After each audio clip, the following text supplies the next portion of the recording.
주식 투자 심플하게 충분하게 스텝스. 네, 안녕하십니까. 하나투자증권 리서치센터장 박용훈입니다. 오늘은 전쟁이 우리가 시작될 것이라고 예상도 못했던 것과 마찬가지로 이 전쟁이 어떻게 끝날지도 사실은 아무도 모릅니다. 현재 상황은 더 악화가 되고 있다라고 하는 것들을 우리가 뉴스를 통해서 확인할 수 있고요. 자, 그래서 제가 이 전쟁 어떻게 될 거예요? 어떻게 끝날 거예요? 이런 말씀 드리려고 하는 건 아니고요. 어떤 식으로 종결이 되든 아니면 계속 지속이 되든 가장 분명하게 말씀드릴 수 있는 부분은 에너지 시장의 체제는 이 전쟁 전과 이후가 분명히 달라질 수밖에 없다라고 하는 부분에 대해서 좀 말씀을 드리려고 합니다. 익히 아시는 것처럼 러시아는 오일 앤 가스를 팔아서 이제 돈을 벌고 있는 국가입니다. 그런데 오일 같은 경우는 중국이나 인도 등을 제외하고서는 사실상 수요가 줄어들고 있는 상황이었고요. 그 주로 판매처가 아무래도 유럽 중심이다 보니까 러시아 입장에서는 다른 대안이 필요할 수밖에 없었던 거였죠. 그래서 러시아가 작년도 3월 달에 북극해 프로젝트 한 2억 1천만 톤, 2억 2천만 톤 되는 북극해 프로젝트를 발표를 했습니다. 그래서 이 그림에서 보시는 것처럼요. 러시아의 이제 LNG 투자 계획인데 현재 러시아가 가동 중인 LNG 설비는 가동 중인 거는 생산량 기준으로 2,920만 톤 두 개밖에 없습니다. 그게 이제 사할린2 플랜트하고 그리고 야말 LNG 이 두 개가 작년 기준으로 생산량이 한 2,920만 톤 정도였고요. 그래서 이제 현재 건설 중인 게 4개, 한 4,400만 톤, 그리고 앞으로 건설을 할 거야 라고 발표한 게 한 1억 6,680만 톤. 건설 중인 것하고 이제 계획되고 합치면 2억 1천만 톤이 좀 넘으니까 러시아 계획대로 진행이 되면은 엄청나게 큰 규모가 들어올 거다라고 하는 거죠. 작년 기준으로 전 세계 LNG 물동량이 3억 8천만 톤 정도였으니까 러시아가 실제로 이 프로젝트를 완공을 하게 되면 엄청나게 큰 쉐어를 가지고 가게 되는 상황인 거죠. 자, 그런데 문제는 뭐냐 하면 이게 이제 러시아가 향후에 먹고 살 큰 프로젝트인데 문제는 뭐냐면 러시아는 이 LNG 프로젝트를 자체적으로 진행할 능력이 없어요. 그래서 이 테이블을 한번 보시게 되면요. 현재 가동 중인 사할린2 프로젝트하고 야말 프로젝트, 이 LNG 생산 설비에서 가장 중요한 거는 액화 설비입니다. 소위 이제 쿨링 사이클이라고 하는 액화 설비인데요. 왜냐하면 LNG는 마이너스 162도까지 온도를 낮춰야 되기 때문에 이걸 안정적으로 생산 활동을 유지시켜주는 설비가 절대적으로 필요하고요. 그 기술력이 현재 러시아는 없습니다. 그래서 사할린2 같은 경우에도 쉘이 만들어준 설비가 들어가 있고요. 야말 같은 경우에는 보시는 것처럼 미국의 에어프로덕트가 만든 액화 설비가 들어가 있습니다. 그리고 현재 건설 중인 프로젝트들을 보게 되면은 총 4개 사이트가 있는데요. 그 중에서 가장 큰 게 이제 알틱 LNG2 프로젝트. 이게 거의 2천만 톤짜리 프로젝트입니다. 단일 규모로. 근데 여기에 들어간 액화 설비는 독일의 린데가 만드는 설비가 들어갈 예정이고요. 그리고 발틱 LNG 같은 경우도 독일의 린데. 그리고 파리스트 LNG 이것은 미국의 에어프로덕트. 이런 것들 대부분 다 서방의 것들이 들어가요. 그런데 예전에 이 시간에서 제가 말씀드린 것처럼 유럽 의회가 지난 3월 말인가 이 LNG 기자재에 대한 러시아 수출을 금지를 시켰죠. 그렇기 때문에 이 현재 건설 중인 프로젝트가 상당 기간 지연되거나 또는 최악의 경우 안 될 가능성도 있다라고 하는 거고요. 제한된 설비들 같은 경우도 2030년, 26년 이후 2030년 전후에 들어올 설비들도 현재 확정된 것들은 독일의 린데 설비, 쉘 설비, 그리고 미국의 에어프로덕트 설비 이런 것들이 다 지금 깔려 있어요. 왜? 러시아는 대형 LNG 설비의 액화 설비를 만들 능력이 없습니다. 연간 기준 2만 톤 언더, 2만 톤 미만 설비는 대부분 러시아의 액화 설비가 들어가 있는 것으로 확인이 되는데요. 500만 톤 사이즈, 그러니까 한 트레인이 500만 톤 이상 사이즈는 러시아가 이거를 만들 수가 없어서 거의 대부분을 서방의 기술에 의존을 하고 있는 상황입니다. 그러면 안 될 가능성이 상당히 높다라고 하는 부분인 거죠. 그런데 지금 LNG 시장이 상당히 타이트하잖아요. 그런데 이제 또 요 세 번째 그림을 보시게 되면은 이거는 26년도 이후에 얼마나 많은 LNG가 나올 거냐, 어느 나라에서 나올 거냐에 관련된 그림인데요. 이 그림을 보시게 되면은 미국이 가장 많이 나와요.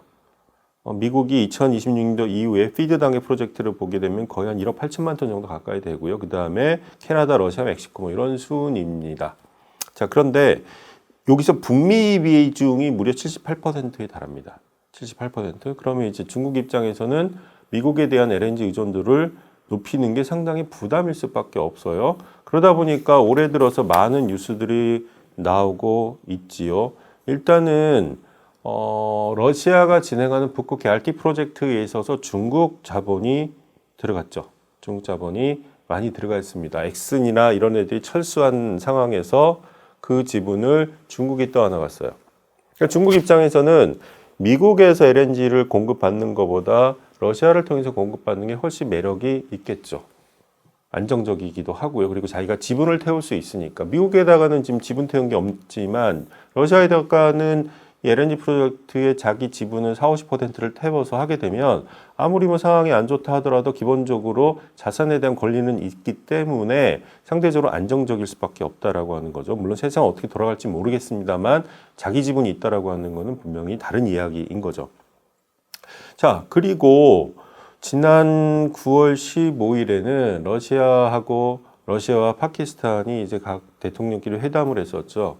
그 과정에서 이제 러시아가 파키스탄에 대해서 어떤 말을 했냐면은 파키스탄은 러시아에게 있어서 남아시아 국가 중에서 최우선 파트너다라는 이야기를 했습니다. 물론 이 이야기에는 러시아가 그 중앙아시아를 통과해서 파키스탄 쪽으로 이제 가스를 공급해 줄 수 있다라고 하는 가능성 부분도 이제 열려 있는 건데 또 한 가지 생각해 보면은 러시아는 북극해 프로젝트에서 아무리 천연가스를 많이 생산한다 하더라도 이것을 보낼 때가 결국에는 유럽 이제 안 되겠죠. 실제로 가동이 된다 하더라도 중국 자본이 들어갔으니까 중국과 러시아 어떻게든 설비를 진행해서 완공된다 하더라도 유럽으로는 못 갈 거예요. 그러면은 이제 아시아로 와야 되는데 그렇게 하려면 이제 쇄빙선이 필요하죠. LNG 쇄빙선이 필요합니다. 그건 메인 비용이 좀 많이 드는 문제죠. 그런데 중앙아시아를 거쳐서 이제 파키스탄까지 파이프라인을 연결하게 되면 이건 새로운 상황입니다.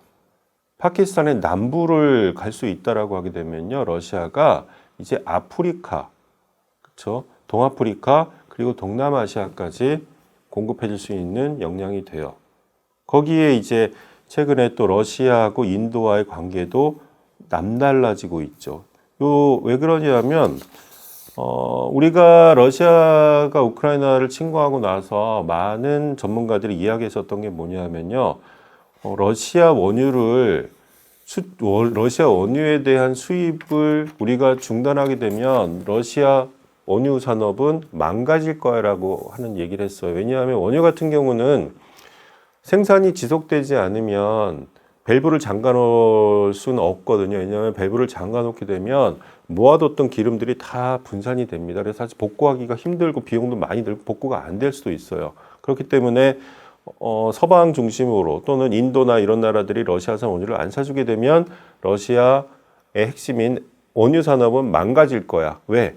스토리지 캐파시티도 없으니까 결국에는 유전이 아마 망가지고 폐쇄가 되는 구간으로 가기 때문에 매우 힘들어질 것이다라고 생각을 했었죠. 그런 기대를 저도 했었고요. 그런데 러시아에 대해서 강력한 구원투수가 등장을 했죠. 이 그림 보시게 되면요, 이거는 인도의 러시아산 원유 수입량 추이인데요. 3월 달까지는 별로 안 샀어요. 그런데 4월부터 시작해서 이 그림 보시는 것처럼 올해 9월 달까지 일평균 기준으로 거의 50만 배럴, 많을 때는 90만 배럴도 수입을 해 갔습니다. 그러니까 유럽에서 빠지는 부분이 대부분 많은 반 정도는 인도가 충당을 했다라고 하는 거죠. 특히 이제 인도 입장에서 생각을 해보면 아직까지는 아니지만은 중국 다음에 에너지 수요가 많이 성장할 증가하려는 어디겠습니까? 인도죠. 자, 그런데 인도 입장에서 생각해 보면은 미국만 믿고 살아갈 수는 없는 거잖아요. 그러니까 에너지를 팔아야 될 니즈가 강력히 많은 국가, 특히 그게 당연히 러시아일 수밖에 없죠. 그러니까 러시아하고 관계가 좋아질 수밖에 없는 상황이 분명히 있지 않겠냐라고 저희는 또 생각을 합니다. 여기에 또 하나, 러시아가 이란하고 지난 7월 달에 400억 불 규모의 MOU를 체결을 했습니다. 이건 오일앤가스 프로젝트인 거죠. 7월 달에 이 MOU를 체결했는데요. 이게 어떻게 가능했냐 하면요. 사실은 그 이란 미국 핵 협상 JCPOA가 합의가 되고 나서 서방의 많은 에너지 기업들이 이란으로 들어갔어요. 뭐 사우스파 프로젝트 개발이라든가 오일앤가스 프로젝트 개발에 의해서 대표적으로 토탈이 많이 지분을 갖고 들어갔는데 제재로 인해서 토탈이 철수를 했습니다. 이 철수를 하면서 이 지분을 누가 갖고 갔느냐? 중국 CNPC가 다 갖고 갔습니다. 요게 이제 2018년도 11월에 있었던 일이고요. 토탈이 철수한 부분을 중국의 CNPC가 이제 들어가서 테이크를 한 거죠. 그리고 지난 7월 달에는 러시아와 이란 간에 400억 불 규모의 MOU를 체결을 했습니다. 앞으로 사우스파라든가 이런 프로젝트를 같이 개발하겠다라는 얘기죠. 자, 중국 입장에서 중국이 가장 지금 공을 많이 들이고 있는 나라는 파키스탄입니다. 그리고 러시아가 최근에 구애를 많이 하는 나라는 또 파키스탄입니다. 왜 파키스탄일까요? 세계 지도를 한번 보시면요. 중국은 남쪽 바다가 없어요. 동중국해, 대만 있죠, 일본 있죠, 한국 있죠. 힘들어요. 분쟁 지역입니다. 남쪽으로 아예 바다가 없고요. 파키스탄은 뚫려 있죠. 근데 파키스탄이 지리적 입지가 좋은 거는 뭐냐면 이란이랑 가까워요. 그 장점은 뭐냐면 이란, 파키스탄, 중국의 신장 위구르 지역이죠. 여기까지 만약에 파이프라인이 연결이 된다라고 하면 중국 입장에서는 이보다 더 좋을 수 없어요.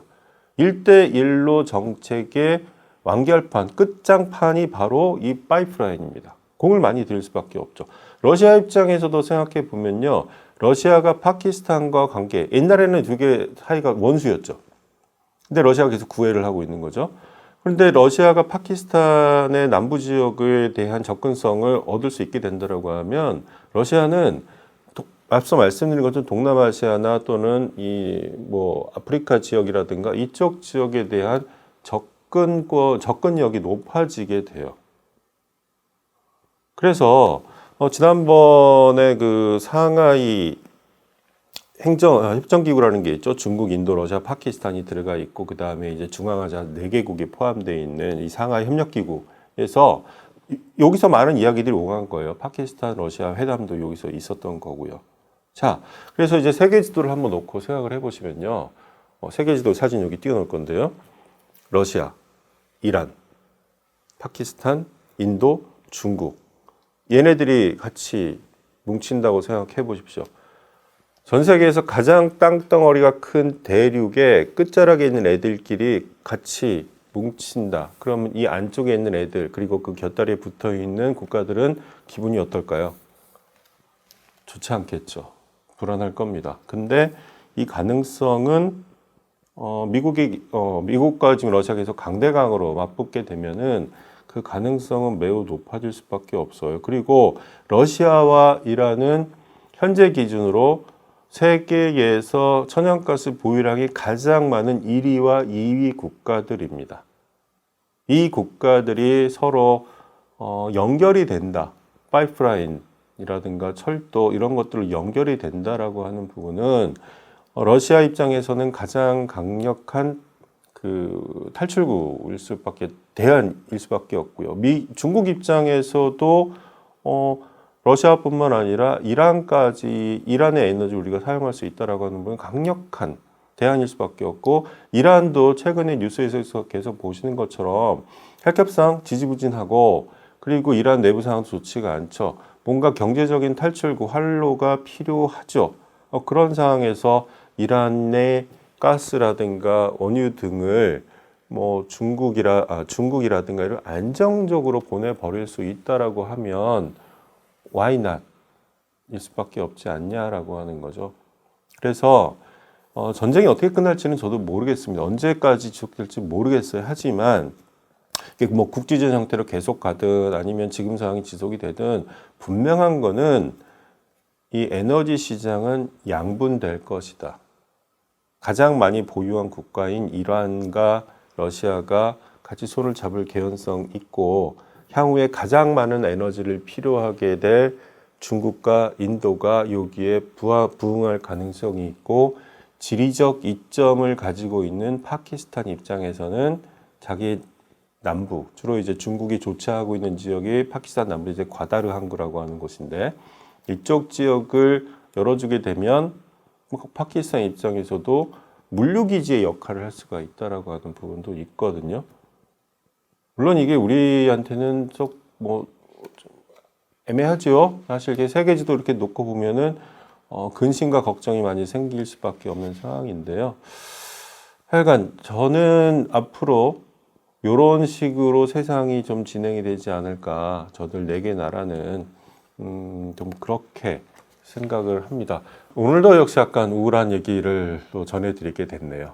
자, 오늘 준비한 내용은 여기까지입니다. 감사합니다.